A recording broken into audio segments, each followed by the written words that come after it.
Today I'm going to show you how I painted this Chaos Space Marine from the Emperor's Children Legion using contrast paints and inks to really increase the vibrancy and saturation. So stick around and learn how I achieved this effect.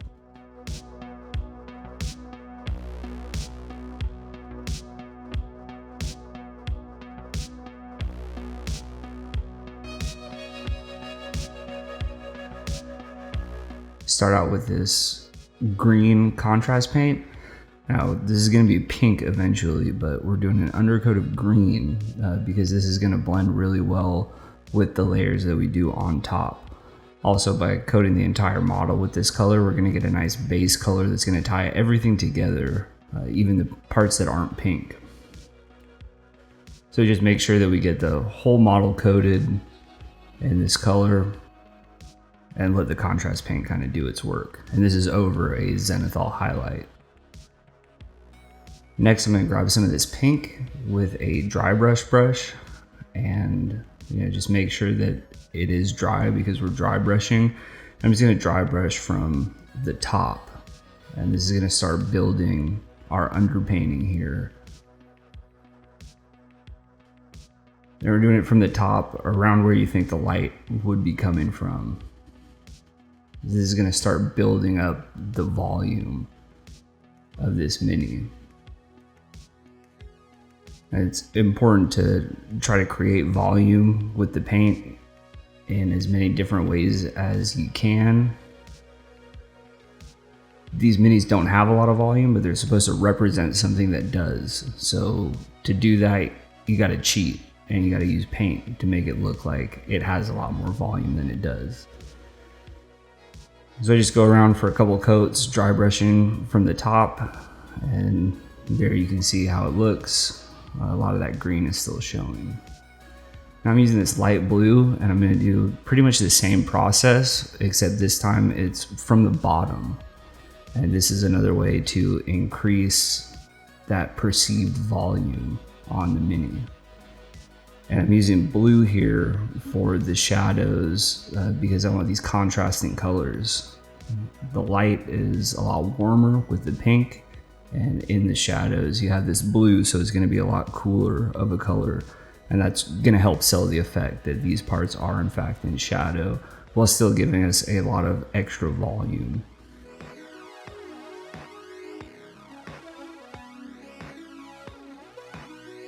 So you just brush from the bottom and kind of try to hit a lot of the raised edges from the bottom. But we don't want to cover all of the green. We want some of that showing through.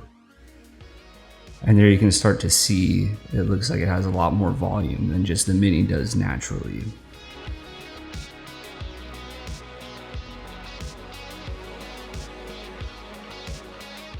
I'm going to come in with a purple contrast paint and cover everything that I want to be pink later on.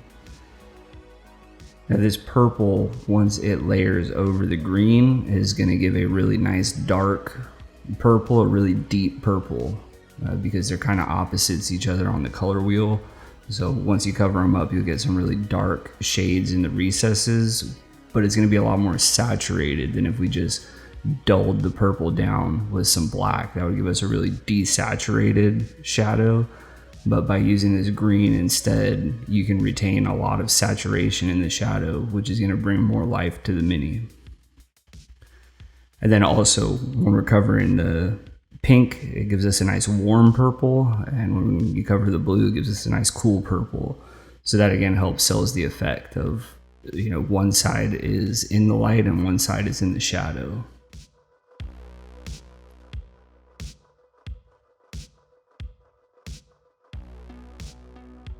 You can kind of see that effect starting to build right there.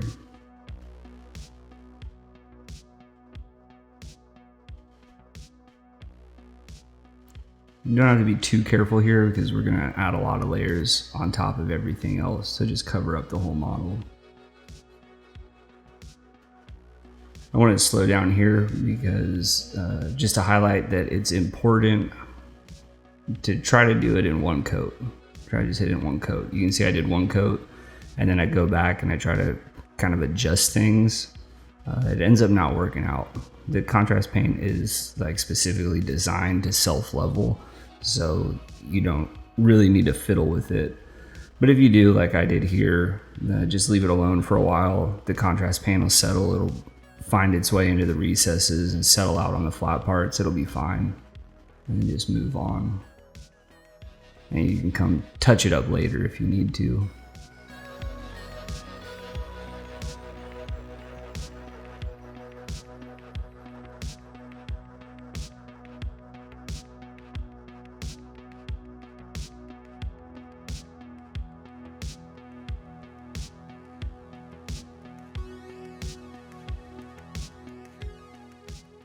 And here you can see that purple really looking nice. It kind of makes me wish that I was painting pre-Heresy Emperor's Children so I could just leave it at this, but we're going with the classic pink from, Post-Heresy Emperor's Children, so we've got some more work to do.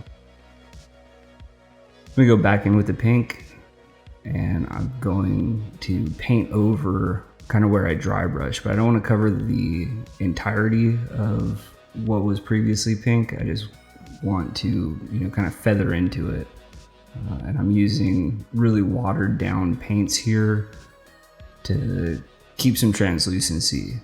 I don't want it too opaque straight off the bat. I kind of want to feather into it, sneak up on that opaqueness and that bright pink. It'll give us a much better blend this way, so you can see I keep adding a little bit more pigment into the middle and then feathering it out towards the edges. And I'm just going to do this over, all the armor panels where I think the light would hit it.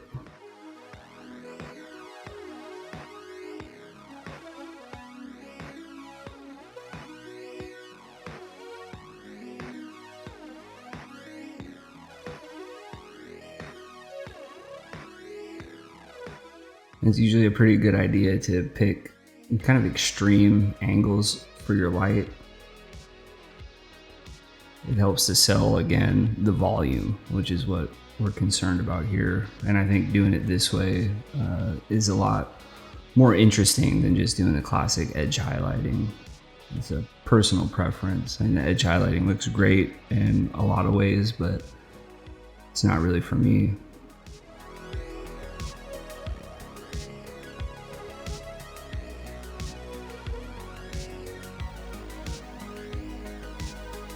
So I'm just picking out everything with a nice thin coat of everywhere that I think would get hit by light. And then on this side, kind of cheat a little bit and throw some anyway, since this is going to be a tabletop miniature, not one for display. So I add a little bit on the side that probably wouldn't get hit by any light anyway. And then just keep building that opacity. And you can start seeing the kind of shift between the more opaque spots and the less opaque spots. You got that much brighter, lighter pink in there.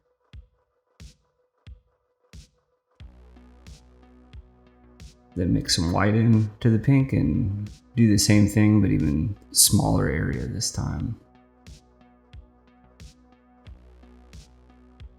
And it's the same exact method as before, using really thin down paint to keep some translucency, and then building that opacity with the number of layers instead of just using thicker paint.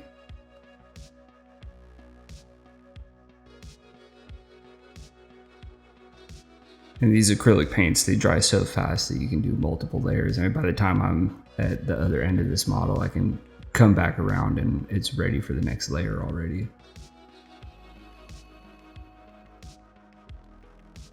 I just build it up, painting in smaller and smaller spots to build up towards that highlight instead of just attacking it full on with a white highlight.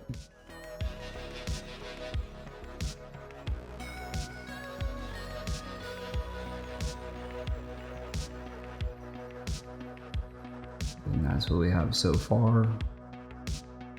And you can see those volumes are starting to become really apparent.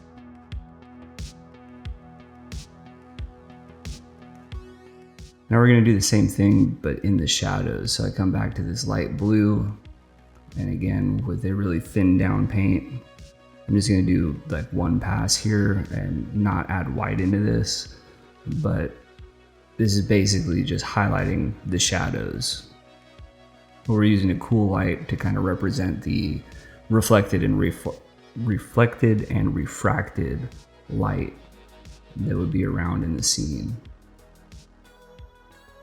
And this is again going to make the model look a lot more voluminous than it is. It's going to make it look like it's representing a 10-foot tall Chaos Space Marine instead of just looking like it is a 32 millimeter model.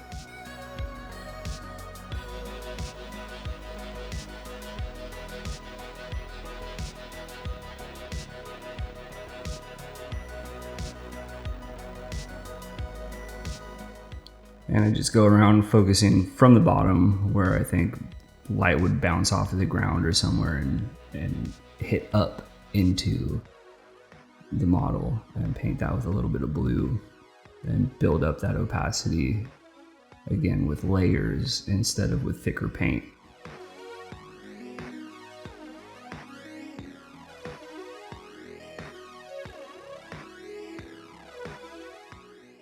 And that's where we are so far, and you can see those highlights in the shadows really helping sell that this is a voluminous model.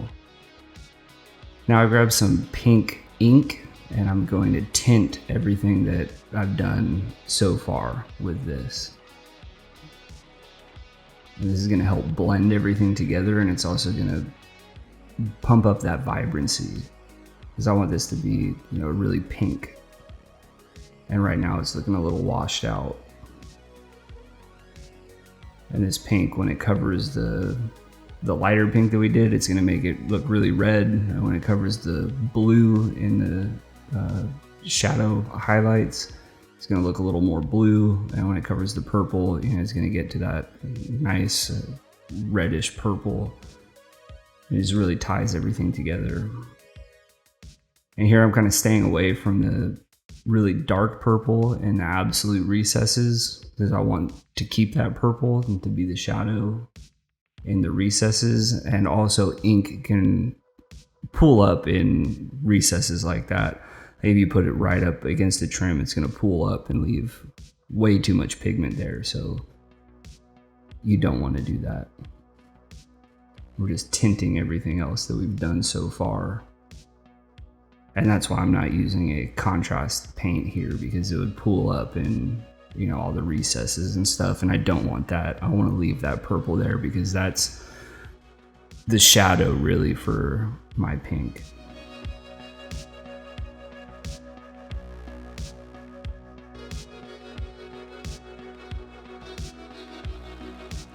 All right, cool. And there's the armor done. And you can see, the color shifts between the lighter spots, the darker spots, the cool purples, the cool pinks, and the warmer pinks and purples. And it's looking really nice. And I'll spare you the tedium of watching me paint Chaos trim. If you've ever painted Chaos Space Marines, you know how long this is going to take. So we'll skip that and move to highlighting it. And for highlighting it, just mix some of that blue with the black and create a nice cool gray. And I'm focusing these highlights in the same spots that I put highlights on the armor, on the panels. So that's where I'm starting, and it's really the same exact process, building up opacity through layers, building up lightness through opacity.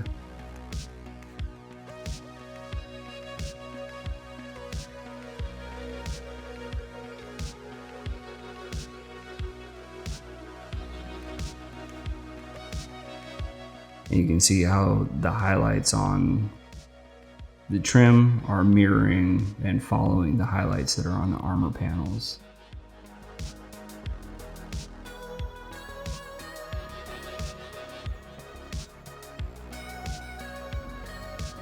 And when that step's done, this is what it looks like.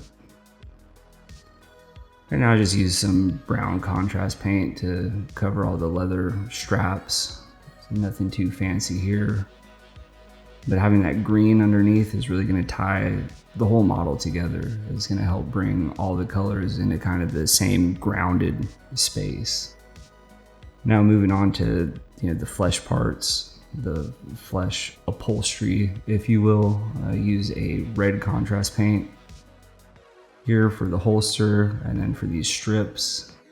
And this red contrast paint over that green is going to give us a nice, really warm brown to work off of.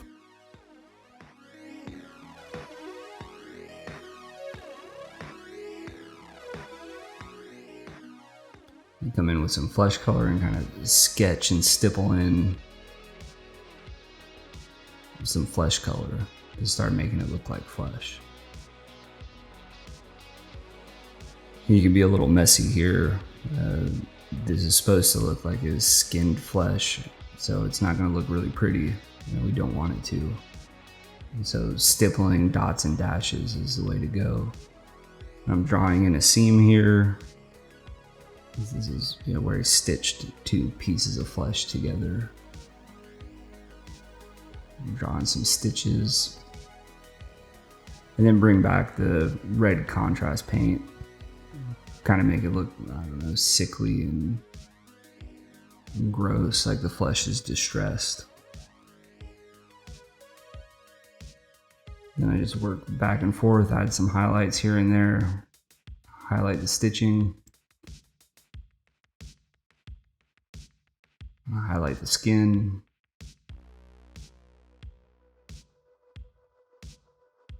And come back in with a little bit of the red again. I'm just kind of going back and forth, however I see fit. It's not really a science to it, just make it, look cool.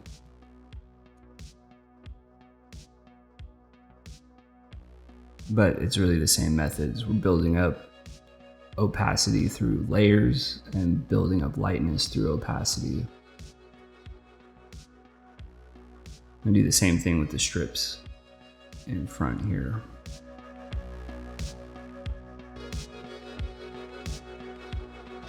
Hit it with the flesh, leave a lot showing through, come back in with the red contrast paint, give it a little bit more vibrancy, saturation, back to the flesh, lighten it up, back to the red, saturate it a little more. It's really just a back and forth process and playing around.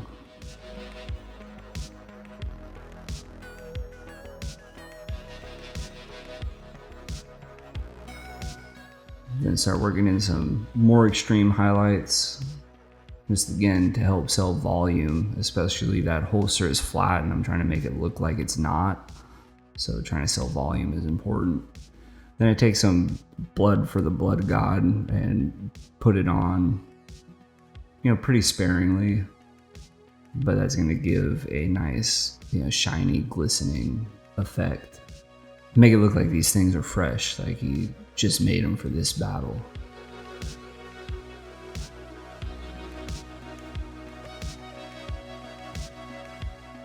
So I just put that like around the corners and the stitches over here.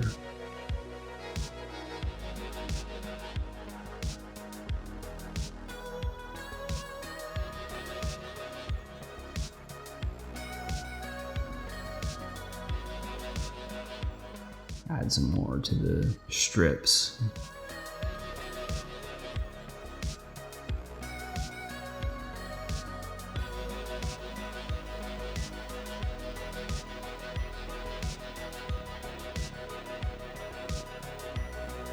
And that's what that looks like when it's done.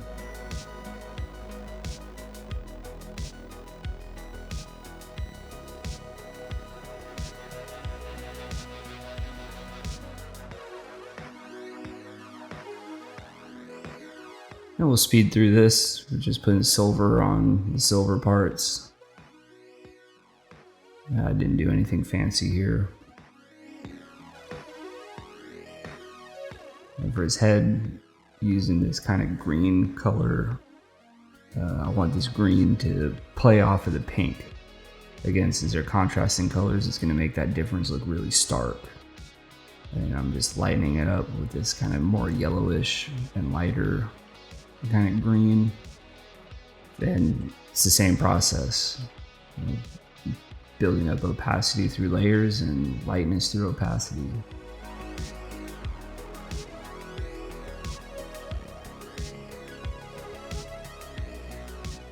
just keep playing with it until you think it looks cool. Then I bring in this red contrast and I paint it all around where his mask touches his face.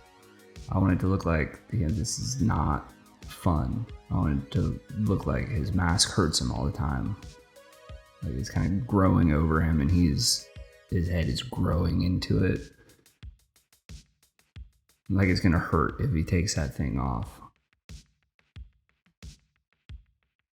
So where that touches, throw a little bit of contrast paint and I kind of feather it up into his head so get this kind of gruesome effect. Alright, then I just edge highlight the strips, the leather strips and stuff. Again, nothing too fancy here. So for the plasma, I painted the coils white, and now I'm just dry brushing away from the coils, everything that would probably be hit by the light of the coils.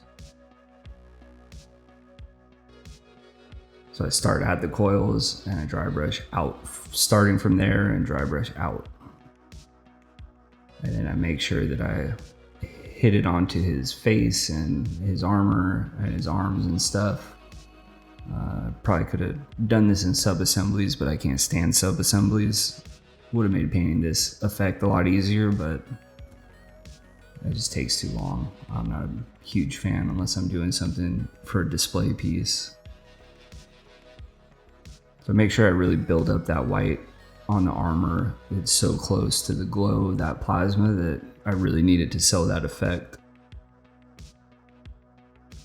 I go back in with the same contrast paint that was used for our underpainting, and I make sure to cover the coils and cover everything that I've dry brushed, and then a little bit further from where I dry brushed too. So everything that got hit with that white is getting covered, and then also just a little bit further than that is going to get a thin layer, and that's really going to help kind of sell the effect of this green light is hitting the model. And I work this up slowly, and again with thin layers and just building on those layers, because if you slap a lot of this contrast paint over the pink, pink and green is just going to make like a weird brown usually, but you can avoid that by doing it really thin. So we want to be careful that we don't end up with a nasty muddy mix of green and pink, and instead it just looks like this green is tinting the pink.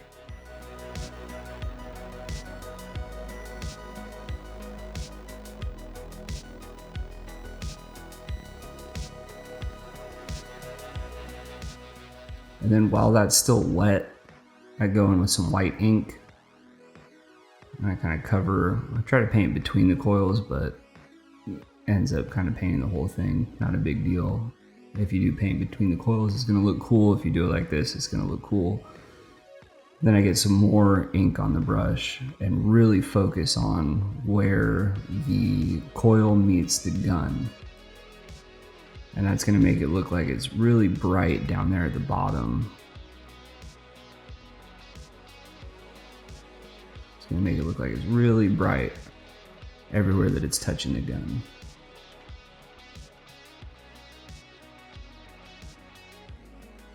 Here you can see the difficulties of not doing sub-assemblies, but again, I don't like it. It's a little too fiddly for me.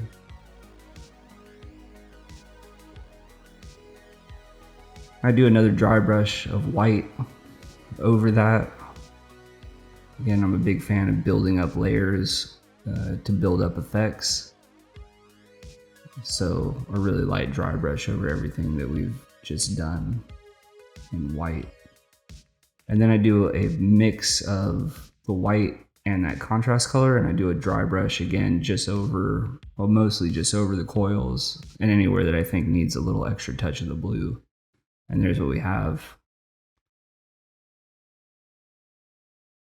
And that looks like it's glowing to me.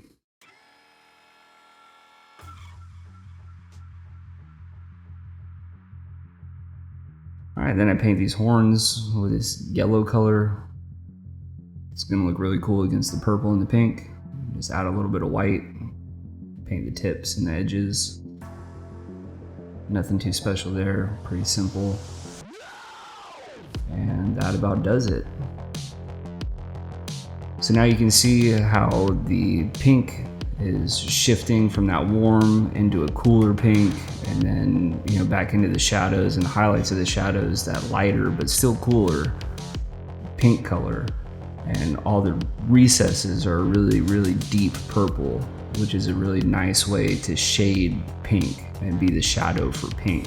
It's a lot more interesting and a lot more vibrant than just having black be the shadow or a darker pink be the shadow. You get a lot more visual interest this way, maintaining that saturation and vibrancy even into the shadows and the dark parts really helps sell the effects from further away. And again, it just builds up that appearance of volume. Thanks for watching, and subscribe for more videos.